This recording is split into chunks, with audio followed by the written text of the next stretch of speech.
Hello, કેમ છો? આજના મિની બ્લોગમાં બધાનું સ્વાગત છે. અમે નિશા આવી ગઈ છે મારા ઘરે, જે મારા કાકાની ભાની છોકરી છે.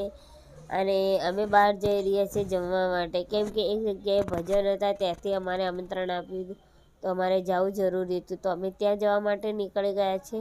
અને આ હું તમને રોજ બતાવું છું, એ અમારું દશામાનું મંદિર હતું, લાઇટ થતું, અને અમે ત્યાં તરફ જવા માટે નીકળી ગયા છે. અને તે અમારા સંબંધી છે.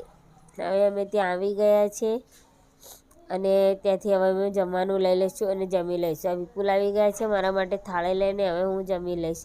અને હાલો, તમારે પણ જમવું હોય તો બધા જણ આવી જાઓ. અને જો મારા વિડીયો તમને પસંદ આવતા તો લાઇક શેર સબસ્ક્રાઈબ જરૂરથી કરજો, અને મને ખૂબથી ખૂબ સપોર્ટ કરજો. મારી ચેનલને હજુ સુધી સબસ્ક્રાઈબ ના કરી તો કરી લેજો please. Thank you so much. Vipul જમવા બેસી ગયા છે, અને વિપુલ જમી રહે છે, પછી અમે નીકળી જઈશું ઘર તરફ. Thank you.